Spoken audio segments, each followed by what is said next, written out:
কি কৰি আছা তোমালোকে? আগৰ ভিডিঅ'টো চালানে? আজি মিনিমামটো কৰাম বুলি কৈছিলোঁ। আজি আচলতে মিনিমামো কৰাম প্লাছ তোমালোকৰ আনবাউণ্ডেড গ্ৰাফ এটাও হ'ব। মানে এইটোৱে হয়, এইটো আমাৰ বাউণ্ডেড নোলায়, আনবাউণ্ডেড ওলাব। তো আনবাউণ্ডেড ওলালে আমি কি কৰিব লাগে সেইটো শিকি ল'ম একে কোবতে। দুইটা বস্তু আৰম্ভ কৰোঁ আজি। ফাৰ্ষ্ট ষ্টেপখিনি একেই হয়, প্ৰথম আমি যেনেকৈ ওলাইছিলোঁ এইখিনি একে কৰি ল'ম আমি। এইখিনি 1 দি লোৱা নাম্বাৰিং কৰি পেলাই 1 2 3। এতিয়া ইয়াতে আজি আমাৰ 3টা গ্ৰাফ আছে। আগৰটো 2টা আছিলে ন, আজি 3টা আছে। 3টা আছে যদি 3টা আঁকিব লাগিব, সেইকেইটা আমি আঁকি লওঁ। এতিয়া টেবুল এখন বনাই লওঁ ফাৰ্ষ্টত।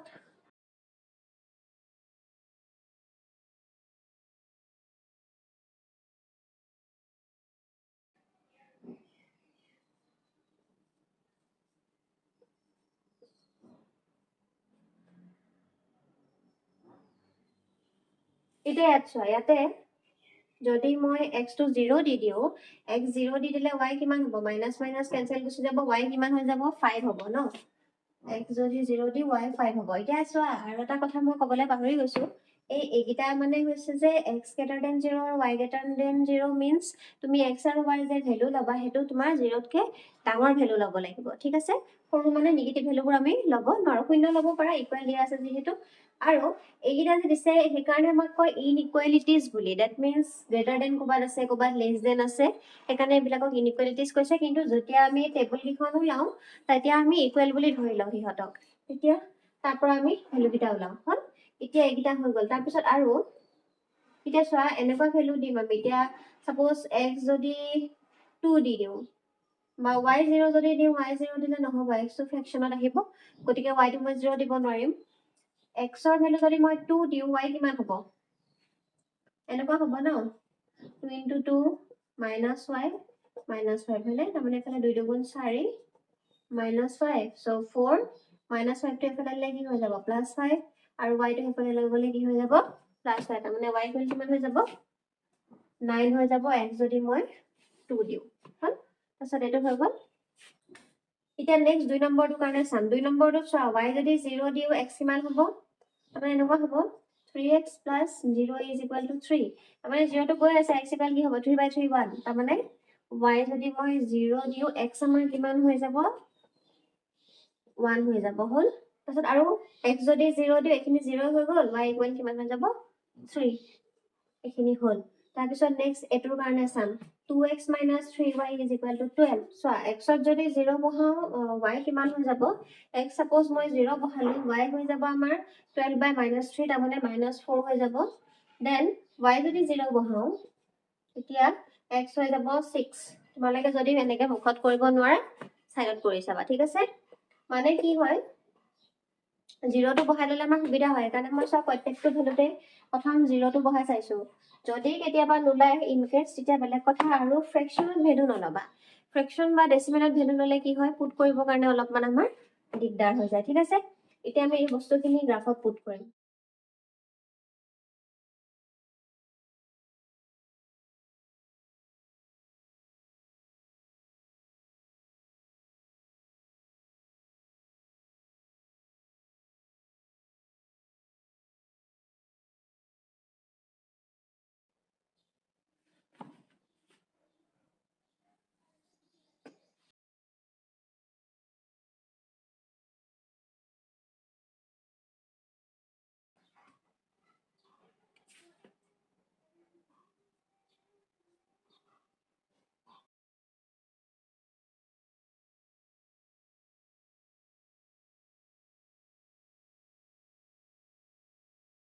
এতিয়া চোৱা, গ্ৰাফকেইটা মই বহাই ল'লোঁ।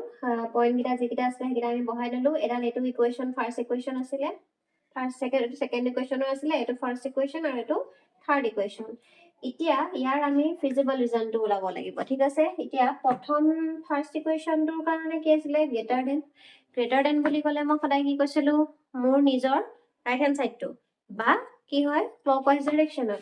চ' এডালৰ ক্লকৱাইজ ডাইৰেকশ্যন কোনফালে হৈ আছে? এইফালে। ডেট মিনছ এডালৰ শ্বেডেড পাৰ্চন কোনখিনি হ'ব? শ্বেডেড পাৰ্টখিনি এইফালে আহি যাব, এইখিনি বস্তু আহিব, হয়নে?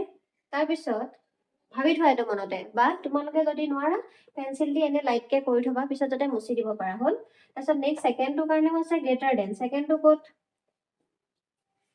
এডাল আছিলে হয়নে গ্ৰেটাৰ দেন মানে কি হ'ব তাৰ নিজৰ সোঁহাত ৰাইট হেণ্ড ডাইৰেকশ্যনত বা ক্লকৱাইজ ডাইৰেকশ্যনত চ' এডালৰ ক্লকৱাইজ ডাইৰেকশ্যন কোনফালে গৈ আছে তাৰমানে এডালৰ পৰা এইফালে আহি আছে ঠিক আছে এডালৰ কাৰণেও এইফালে গৈ আছে হ'ল তাৰপিছত নেক্সট এডালৰ কাৰণে এতিয়া এডাল কি হৈ আছে আকৌ লেছ দেন হৈ আছে হয়নে লেছ দেন মানে কি এইফালে এফালে পঠাই আছে মানে হয় তো কমন ৰিজন কোনখিনি হৈ যাব এই বক্সৰ মাজত থকাখিনি কাৰণ এডালৰ কাৰণেও এই গোটেইখিনি হৈ আছে এডালৰ কাৰণে এইখিনি এডালৰ কাৰণে এইখিনি তো আমাৰ ৰিজন কোনখিনি হৈ গ'ল ফিজিবল ৰিজন এই গোটেইখিনি হৈ গ'ল এতিয়া এইখিনিলৈকে ঠিকে আছিলে বাৰু এতিয়া মেইন আমাৰ কামটো আহিব কোনখিনিত আমি এই নিগেটিভ পাৰ্টখিনি নলওঁ হা এইখিনিও আহি আছে বাৰু কিন্তু আমি কি হয় তলৰ পাৰ্টটো নলওঁ আমি সদায় ফাৰ্ষ্ট কোৱাড্ৰেণ্টত থকাখিনিয়ে লওঁ বেচিকেলি এতিয়া মেইন কথাটো হ'ল যে এইটো আনবাউণ্ডেড মুখখন মেল খাই আছে ন ক্লজ হৈ থকা নাই চ' এতিয়া এইটো হৈ গ'ল আমাৰ আনবাউণ্ডেড এতিয়া ইয়াৰ কাৰণে কি কৰিব লাগিব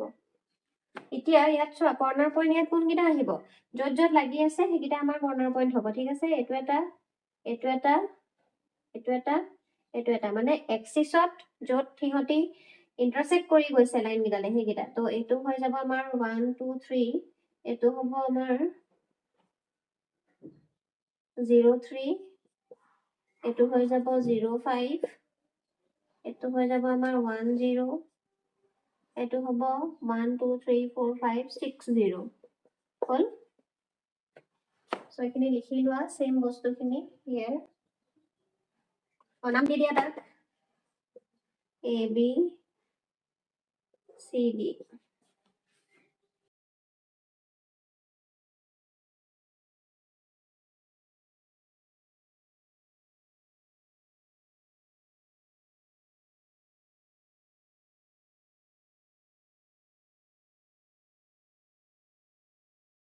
Here, ABCD is the feasible reason which is unbounded. তাৰমানে কি হৈছে আমাৰ এইখিনি ক্লোজ হৈ থকা নাই এতিয়া ক্লোজ হৈ নাথাকিলে এইখিনি মেক্সিমাম মিনিমাম হ'ব নে নহয় এইখিনি চেক কৰিব লাগিব বাট তাৰ আগত আমি এইটো উলিয়াই ল'ম যিখিনি আমি কৰ্ণাৰ পইণ্টৰ পৰা ওলাব লাগে সেইখিনি উলিয়াই লওঁ তো লিখি দিয়া আৰু এটা and the corner points R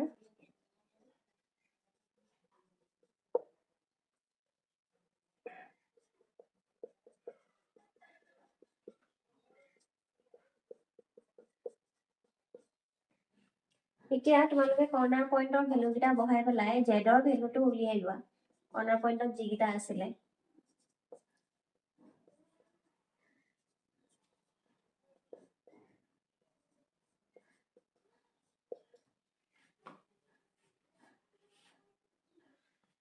value বহোৱাৰ কাৰণে বুজিটো পাইছা আৰু এক্সৰ জেগাত 1 ৱাইৰ জেগাত 0 ইয়াতে এক্সৰ জেগাত 6 ৱাইৰ জেগাত 0 ইয়াতে এক্সৰ জেগাত 0 ৱাইৰ জেগাত 5 ইয়াতে এক্সৰ জেগাত 0 আৰু ৱাইৰ জেগাত 3 কোনটো ইকুৱেশ্যন বহাব লাগে এইটো যোনটো আমাক ফাৰ্ষ্ট ইকুৱেশ্যনটো দিয়া আছিলে তাতে বহাব লাগে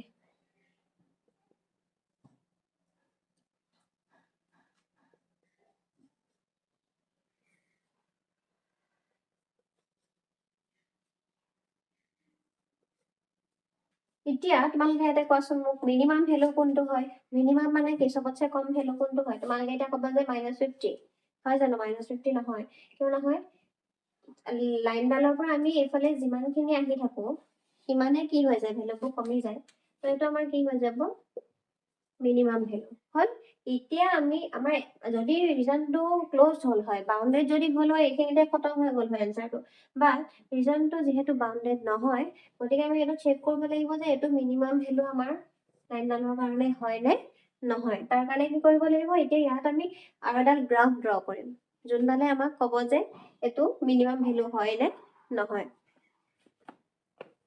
এতিয়া মই যে ক'লো তোমালোকক আৰু এডাল গ্ৰাফ ড্ৰ কৰিব লাগিব সেই গ্ৰাফডাল কোনটো ইকুৱেশ্যনৰ পৰা ড্ৰ কৰিম জানানে এই ইকুৱেশ্যনটোৰ পৰা এইটো কি ইকুৱেশ্যন দিয়া আছিলে যে আমাক z ইকুৱেল কি আছিলে -50x + 20y দিয়া আছিলে নে নাই সেইটোৰ পৰা ইকুৱেশ্যনটো আমি এই ইকুৱেশ্যনটোৰ পৰা সেই লাইনডাল ড্ৰ কৰিম এতিয়া ইয়াতেতো নাই সেইফালে একো নাই জেড আছে জেডৰ জেগাত কি বহাব লাগিব এই -300টো কাৰণ এইটো ভেলু পালো ন এইটো ভেলুৰ কাৰণেহে মই চেক কৰিব গৈ আছো গতিকে তোমালোকে জেডক ৰিপ্লেচ কৰিব পাৰা -300 দি -50x + 20y তো ইয়াৰ কাৰণে এখন টেবুল বনাই লোৱা তোমালোকে ইয়াতে নকৰিবা তোমালোকে তলত কৰি চাবা মই আৰু এইখিনিতে কৰি দিছো এতিয়া ইয়াতে যদি মই x0 বহাও x যদি মই 0 বহাই দিওঁ y আমাৰ কিমান হৈ যাব এটো পাৰ্ট আমাৰ 0 হৈ গ'ল এফালে থাকিলে আমাৰ -300 আৰু 20 থাকিলে তো 0 0 কাটা গ'ল 2 গুণ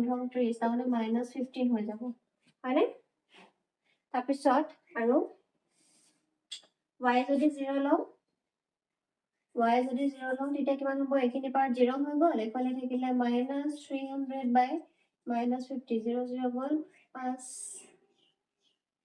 6 গুণ 30 হৈ গ'ল 6 হৈ যাব তাৰ মানে y 0 হলে x কিমান হৈ যাব আমাৰ 6 হৈ যাব হয় এতিয়া এই পইণ্ট কিটা এতিয়া এই ইকুৱেশনটো মই ইয়াতে বহাম তো এটা পইণ্ট কি হয় 60 that means এইটো এটা পইণ্ট আৰু এটা আছে 0 -15 0 -15 ক'ত আহিব x এটো 0 y এটো -15 মানে এফালে তলত যাব that means গ্ৰাফডাল আমাৰ এনেকে যাব গল এডাল হল আমাৰ -300 is equal to -50x plus 20y এডাল গ্ৰাফডাল গল তাৰ মানে এতিয়া গ্ৰাফডাল কোনফালদি গল ফিজিবল ৰিজনৰ মাজেদি গল নে সো যদি ফিজিবল ৰিজনৰ মাজেদি গ্ৰাফডাল পাৰ হৈ যায় যোনডাল আমি নেক্সট গ্ৰাফ আঁকিলো এটো আমি কোনটো কেছত কৰিম যেতিয়া আমাৰ ফিজিবল ৰিজনটো আনবাউন্ডেড ওলাই বাউন্ডেড ওলালেতো আমাৰ ডাইৰেক্ট এখিনিতে কাম খতম আৰু একো কৰিব নালাগে বাট যদি আনবাউন্ডেড ওলাই তেতিয়া আমি চেক কৰিব লাগিব যে এটো মিনিমাম হয় নে নহয় তাৰ কাৰণে আমি যোনটো আমাৰ মেক্সিমাইজ জেড বা মিনিমাইজ জেড দিয়া থাকিব মেক্সিমাম হলেও একেটাই হ'ব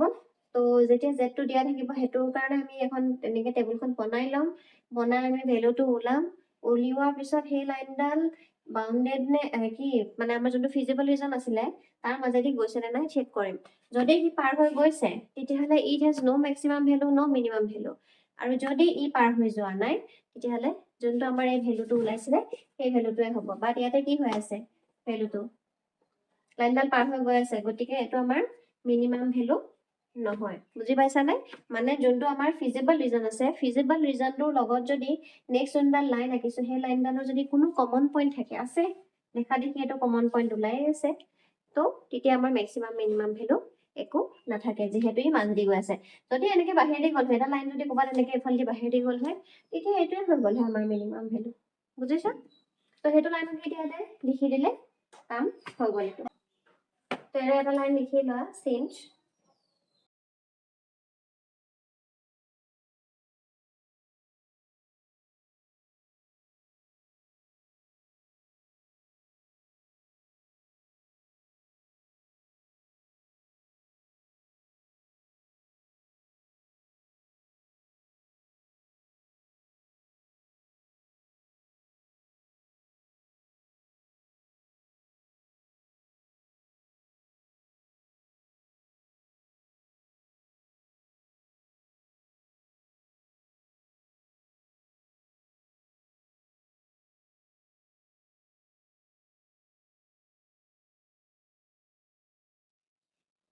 So, এখিনি হল এতিয়া সো এখিনি লিখিবা since the region is unbounded we have to check whether -300 is the minimum value of z তাৰমানে চেক কৰিম আমি হয়নে নহয় তাৰছত since -300 ইকুৱেল এটোৰে গ্ৰাফটো আঁকিছো ন has common point with the feasible region therefore z has no minimum value হল তাৰমানে যদি আমাৰ feasible regionটোৰ লগত common point থাকে তেতিয়া হলে হেতু আমাৰ নহব মিনিমাম ওলাব দিলেও নহব ম্যাক্সিমাম ওলাব দিলেও নহব তো আমি দুটা গ্ৰাফ কৰিলো এটা আমাৰ প্ৰথম ফাৰ্স্ট গ্ৰাফটো আমি কৰিছিলো ম্যাক্সিমাইজ জেডৰ নেক্সট আমি কৰিলো মিনিমাম জেডৰো কৰিলো লগতে আনবাউন্ডেডো কৰিলো ফাৰ্স্টত বাউন্ডেড আছিলে তো চাৰিটা কনসেপ্ট আছিলে চাৰিটা কমপ্লিট তো আশা কৰিলো তোমালোকে এটো এক্সামত ভালকে কৰিব পাৰিবা যেহেতু এটো 6 মাৰ্কস আহে আহিবই যেহেতু আহিয়ে আছে আৰু তোমালোকৰ প্ৰিটেষ্টতো আহিছে গতিকে এটো কৰিবা ভালকে বুজি লবা আৰু নৰিলে বা কিবা বুজি যদি পোৱা নাই তলত লিখি দিলে হল কমেন্টত